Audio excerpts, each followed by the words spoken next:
Film fiksi ilmiah Amerika Serikat tahun 1998 ini disutradarai oleh Alec Proyas. Film ini menceritakan sebuah kota tempat para penduduknya tidak pernah melihat matahari, sementara hidup mereka dimanipulasi oleh makhluk luar angkasa yang dikenal sebagai Strangers, yang menjelma sebagai manusia. Para Strangers sedang mempelajari ras manusia melalui eksperimen. Seperti apa kisahnya? Yuk tontonin alur cerita film Dark City. Diawali dengan adegan di mana John Murdoch yang diperankan oleh Rufus terbangun dari tidurnya di bak mandi, dalam keadaan bingung serta lupa siapa dirinya dan apa yang telah ia lakukan. Di waktu yang bersamaan, John malah dituduh telah membunuh banyak wanita atas investigasi dari Inspektur Frank yang diperankan oleh William Hurt. Frank kemudian mengembangkan kasus tersebut hingga mendatangi seorang wanita yang bernama Emma diperankan oleh Jennifer Connelly yang merupakan istri dari John. John dan Emma bertemu kembali, namun ia lupa akan masa lalu dan siapa jati dirinya.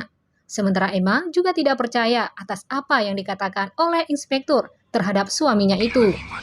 John berhasil melarikan diri dengan bantuan Emma saat akan ditangkap oleh inspektur. Hilangnya memori John bukan tanpa sebab, melainkan dicuri oleh para alien yang menjelma sebagai manusia atau Strangers. Para Strangers sedang mempelajari ras manusia melalui eksperimen dengan bantuan Dr. Schreiber yang diperankan oleh Kiefer. Dalam mencari petunjuk tentang siapa dirinya, John sempat berhadapan dengan orang-orang bermuka pucat, bertopi, dan bersetelan panjang, yang ternyata mereka adalah Strangers atau alien. Saat orang-orang bermuka pucat itu melakukan gerakan seperti menghipnotis ke arah John, mereka kebingungan karena John baik-baik saja.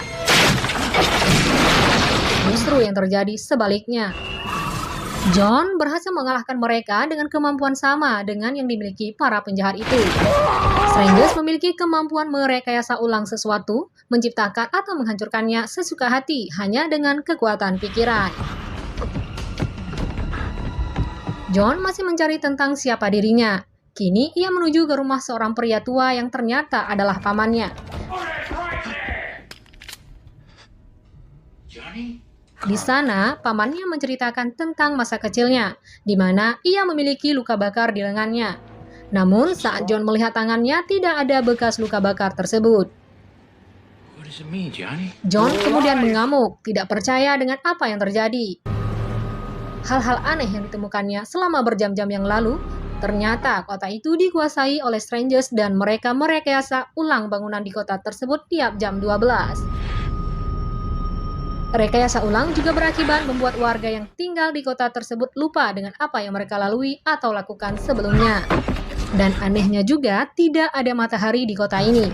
Kota ini dipenuhi dengan kegelapan. John menyadari bahwa ia sendiri telah terjaga selama 12 jam. John akhirnya berhadapan dengan inspektur yang dari tadi mencarinya sebagai terduga pembunuhan. John menceritakan keanehan yang terjadi, di mana ia melihat gedung-gedung bergerak sendiri, kendaraan-kendaraan semua berhenti, dan manusia tiba-tiba tidur saat jam 12. John juga menunjukkan keahliannya, di mana sebuah buku melayang di udara dengan kekuatan pikiran. Tentu saja, inspektur takjub dan percaya akan cerita John, yang semula mereka bermusuhan, kini jadi kawan. John juga menceritakannya kepada Emma. Emma memberitahukan kepada John tentang dokter pribadinya John. Dan tidak lama kemudian, John datang menemui dokter tersebut. Tanpa basa-basi, dokter tersebut mengatakan apa yang sedang terjadi, bahwa kota ini sedang dalam eksperimen para alien yang bermuka pucat tadi, termasuk juga si John.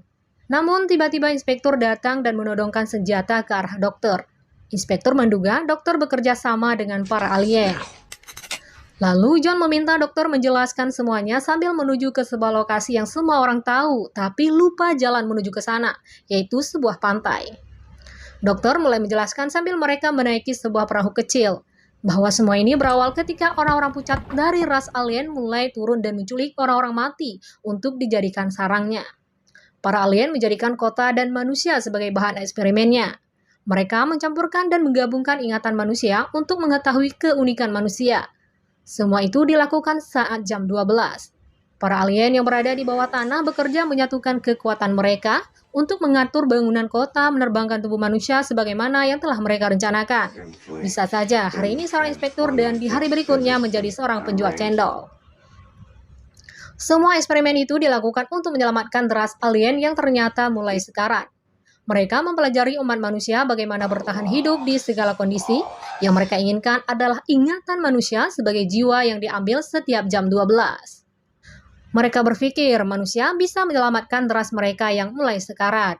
Dan seluruh manusia di kota ini telah saling hidup dengan peran yang berbeda-beda. Dan sekarang yang menjadi pertanyaan besar adalah bagaimana dengan si John? Mengapa dia juga memiliki kekuatan seperti alien? Entah bagaimana, otak si John ini mengalami peningkatan kekuatan besar setelah ratusan kali diganti kehidupannya oleh para alien. Yang pada akhirnya keberadaan si John ini menjadi ancaman besar bagi jalannya rencana alien bereksperimen di kehidupan manusia. Sehingga John ini harus disingkirkan. Perjalanan mereka tiba di tempat tujuan, namun masih harus berjalan kaki. Di sana, John menemukan gambar pantai seperti yang dicarinya, namun hanya sebuah gambar yang ditempel di dinding. John dan inspektur kemudian mencoba mencongkel dinding tersebut, namun alangkah terkejutnya mereka, ternyata dinding itu merupakan pembatas terakhir mereka dengan dunia luar angkasa. Emma dan si manusia pucat pun tiba di sana, dan terjadilah perkelahian di sana yang membuat inspektur terjatuh atau tepatnya terlempar keluar. Dan ternyata mereka ini berada di luar angkasa, dan kota yang mereka tempati selama ini melayang di angkasa. Karena si Emma berada dalam bahaya di tangan si manusia pucat, akhirnya Mas John ini menyerahkan diri untuk dibawa ke alamnya alien yang berada di bawah tanah. Si manusia alien ini berniat mengambil ingatan si John yang dinilai sangat luar biasa sebagai hasil pencapaian eksperimen mereka selama ini. Ketimbang si John ini dibunuh begitu saja. Si ketua alien yang berkepala botak ini bergagasan mungkin saja ingatan si John yang super duper itu mampu menjadi jalan keluar dari kepunahan ras alien. Saat dokter diminta untuk mengambil ingatan si John, dokter malah menyuntikkan cairan yang berisi semua kenangan atau kehidupan yang telah dilalui si John.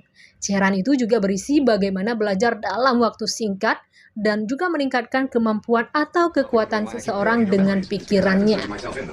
Alhasil, saat John tersadar, ia mampu melepaskan diri dari ingatannya dan langsung adu kekuatan dengan si ketua alien.